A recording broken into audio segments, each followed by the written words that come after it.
Merci, mon cher Tidjane, d'être parmi nous. Nous sommes donc en direct depuis Bordeaux.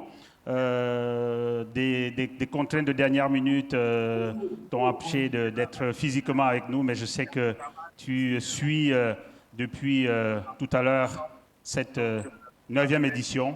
Et je voudrais d'abord commencer par te passer la parole et que tu salues tous ces participants qui, depuis hier soir, sont à Bordeaux pour vivre cette 9e édition des Journées de l'Afrique et de ses diasporas.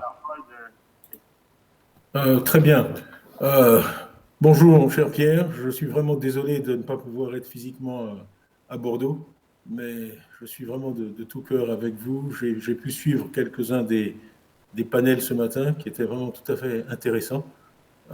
Et c'est une manifestation tout à fait unique à laquelle j'ai le plus grand plaisir à participer et je vous remercie donc pour cette invitation. Donc, je vous vois, je ne vois pas la salle. Je sais que j'ai de nombreux amis dans la salle. J'imagine le Premier ministre Zinsou, Didier Akoueté, Wilfred de Rego et beaucoup d'autres, mais je salue tout le monde bien chaleureusement.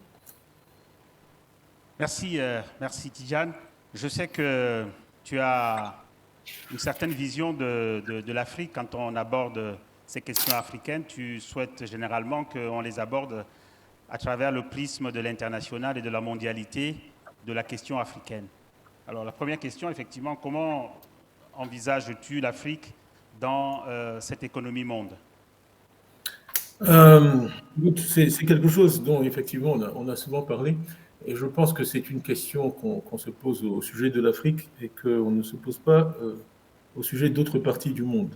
Je crois qu'il ne vient à personne de s'interroger pour savoir si on peut parler d'Europe en faisant abstraction du reste du monde ou à la Chine ou à l'Asie ou aux États-Unis ou à l'Amérique. C'est une question qui n'est posée.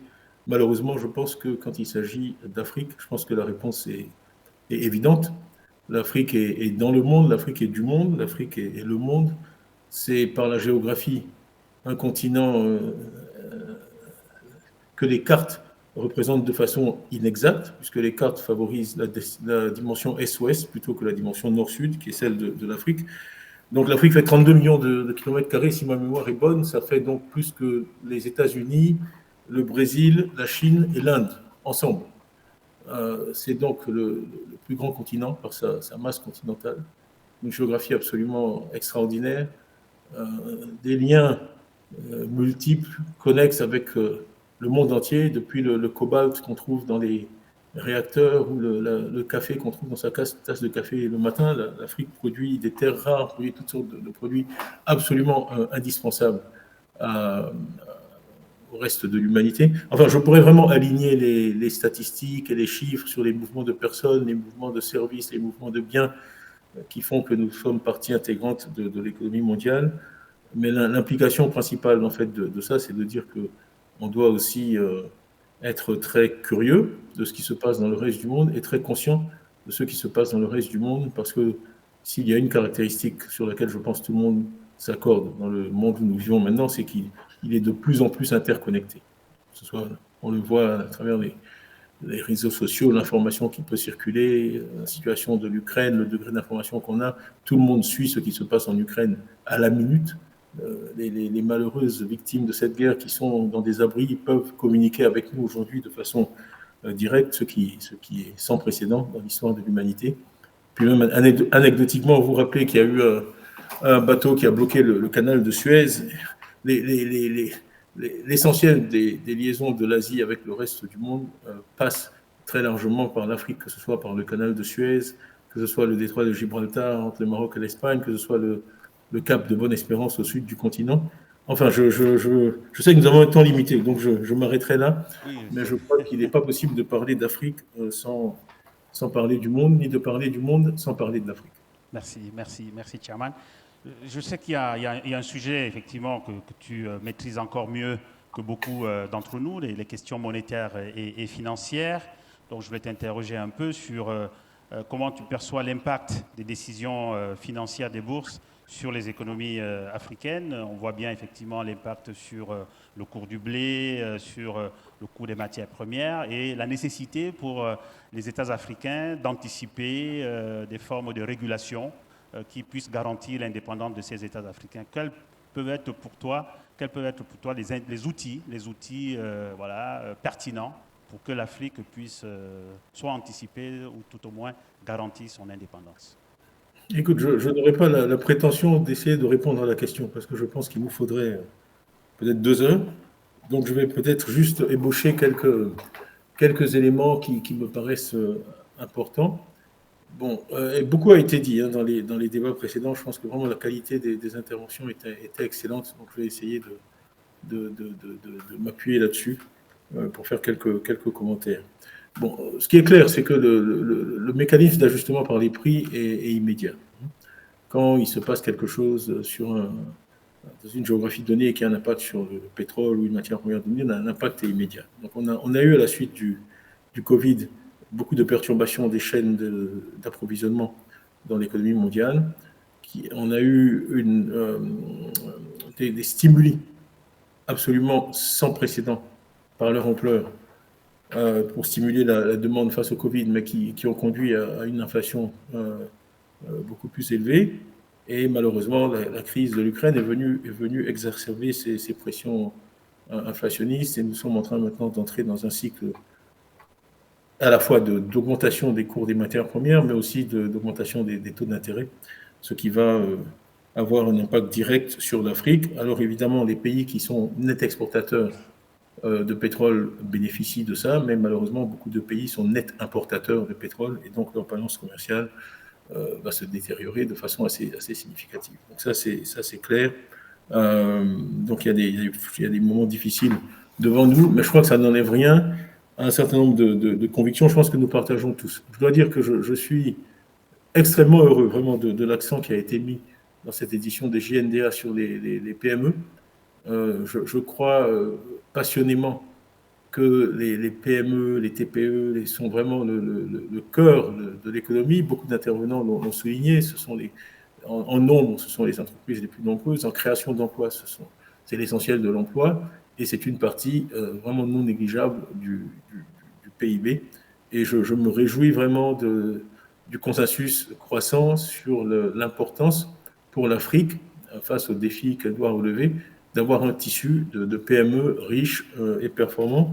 Et je crois qu'on est bien placé de ce côté-là, parce qu'en fait, on a vraiment beaucoup d'entrepreneurs. Je pense que toute personne qui est allée sur n'importe quel marché, partout sur le continent, sait que nos entrepreneurs sont vraiment extrêmement dynamiques, extrêmement résilients, extrêmement créatifs.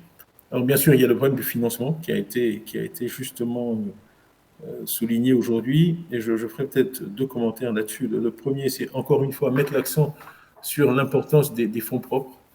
Je crois qu'on a beaucoup parlé des banques et de leur rôle, mais si on regarde les économies les plus dynamiques, que ce soit les États-Unis ont ce qu'on appelle BFNF, the Bank of Family and Friends. Et quand on regarde les entreprises au début, c'est bien que souvent comme ça qu'elles commencent par un entourage, et ensuite il y a vraiment un écosystème de financement en equity des entreprises jeunes qui est très développé, avec les différents rounds de financement, etc., qui vraiment, je pense, moi, constituent une force explicite de l'économie américaine quand on la compare à l'Europe, par exemple, où les financements sont essentiellement bancaires.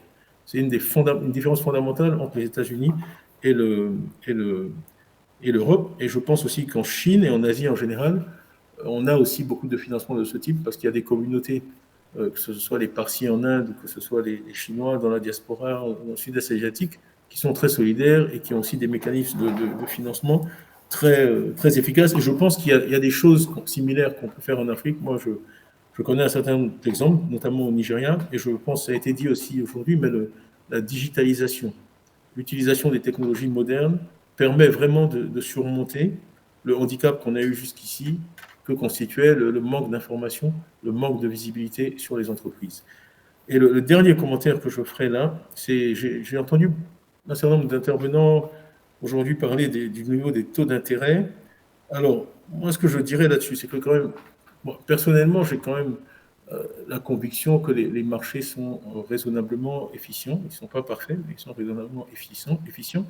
Et le taux d'intérêt n'est rien d'autre que le message que le marché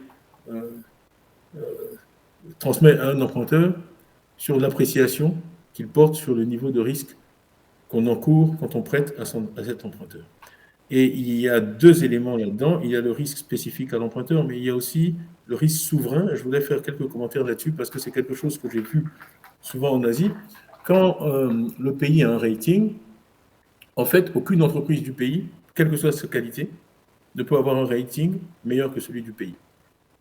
Ça, c'est un problème auquel j'ai été confronté en Indonésie en particulier, parce que il y avait des entreprises qui vraiment étaient quasiment du triple A, dans n'importe quel contexte, mais qui ne pouvaient pas emprunter mieux qu'à du single B, parce que c'était le rating de l'Indonésie à l'époque. Donc je pense qu'il y a une répartition des tâches là. Ceux qui sont en charge du risque souverain, ce sont les États. Et je pense qu'ils ont vraiment un rôle à jouer pour déterminer le niveau de taux d'intérêt auquel leur économie va pouvoir s'endetter. On fait l'observation que si les banques lèvent à un certain niveau, elles ne peuvent pas prêter en dessous de ce niveau. C'est vrai.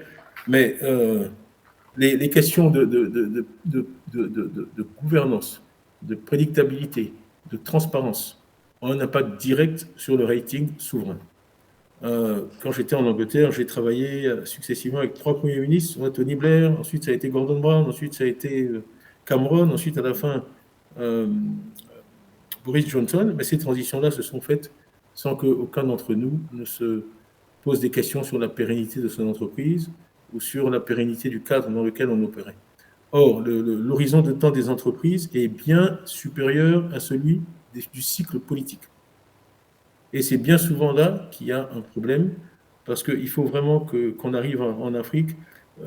Pour faire court, dans une situation où on a des coups d'État, il est clair qu'on va être pénalisé en termes de taux d'intérêt et de niveau auquel on peut s'endetter. Donc vraiment, je veux dire, à chacun son domaine. On a beaucoup d'entrepreneurs extrêmement dynamiques qui sont innovants. Ils sont en train de faire leur partie du travail. Ce qui est important, c'est que d'un autre côté, les États gèrent leurs affaires, gèrent le cycle électoral, les transitions, de telle manière que les entrepreneurs africains qui sont méritants ne soient pas inutilement pénalisés.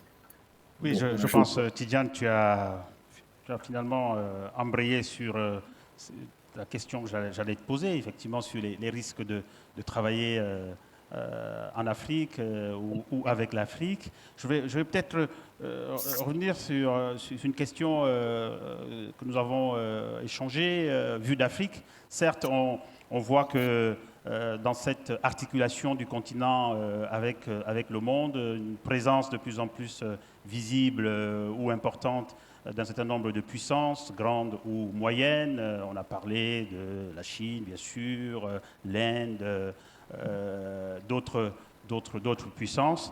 Mais vu d'Afrique, on voit aussi que l'Afrique se redécouvre. Non seulement l'Afrique se réarticule au monde, mais l'Afrique également se redécouvre avec un certain nombre de moyennes puissances africaines qu'on pourrait citer, l'Afrique du Sud, le Maroc, etc. Alors comment tu perçois ces dynamiques économiques intra-africaines?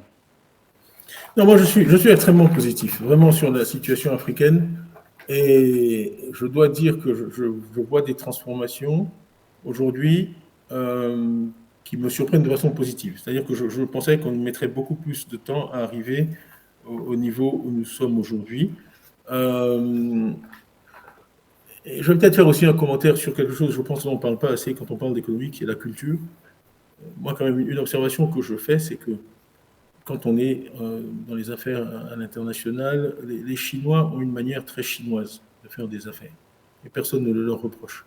Les Allemands ont une manière très allemande de faire des affaires. Et personne ne le leur reproche.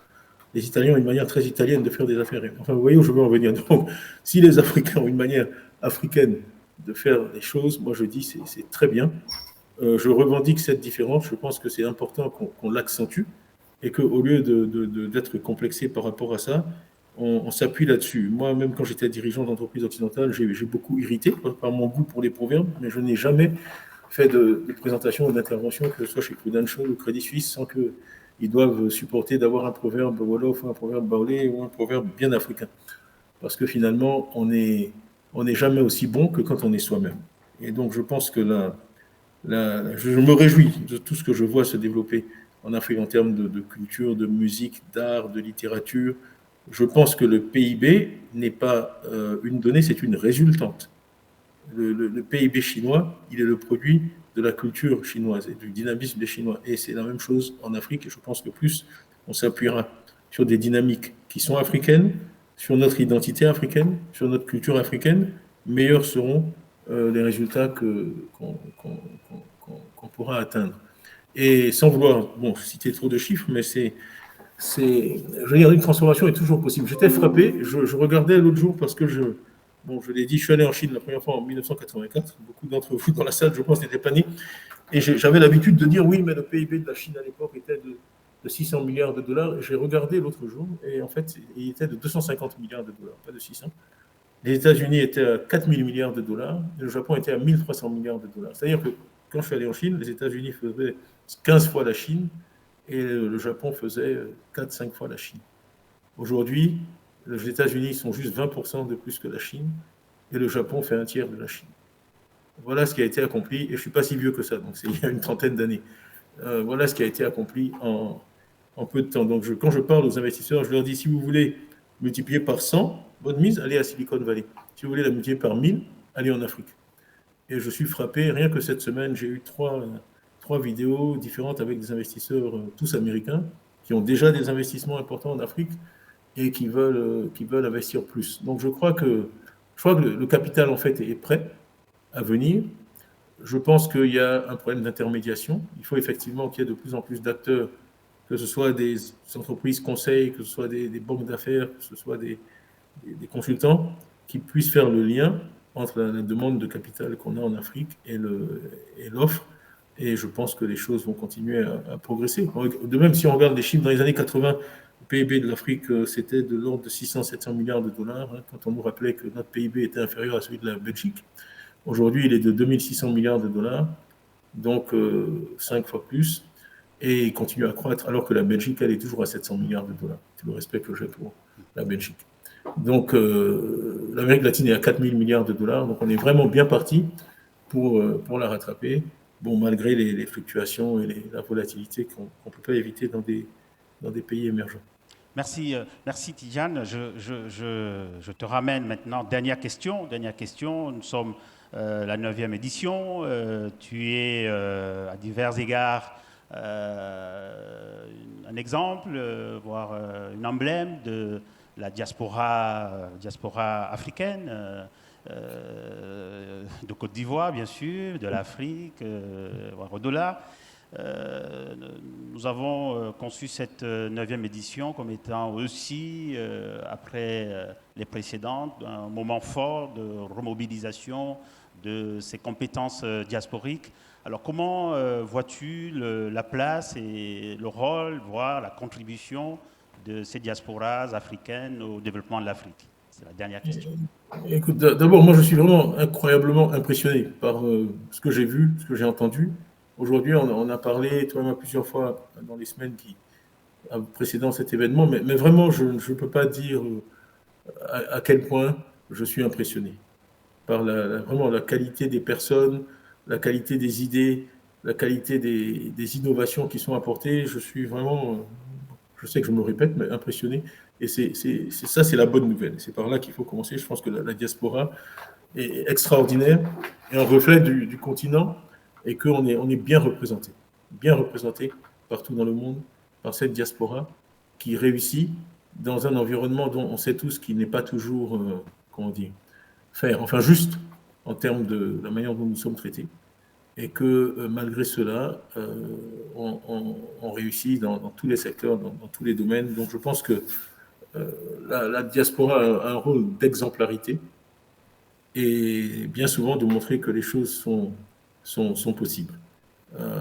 C'était intéressant de voir Yannick Noah raconter à quel point sa rencontre avec Arthur Ashe m'a influencé, mais des histoires comme ça, il y en a beaucoup, et je pense que nous tous dans cette salle, nous pouvons inspirer des jeunes Africains et leur montrer qu'un certain nombre de choses sont possibles, pas seulement hors d'Afrique, mais surtout en Afrique. Ensuite, je pense que effectivement, et ça c'est en cours, hein, mais le faire bénéficier l'Afrique de l'expérience que nous avons acquise, des contacts que nous avons tous développés au cours de nos carrières, je pense que c'est vraiment important.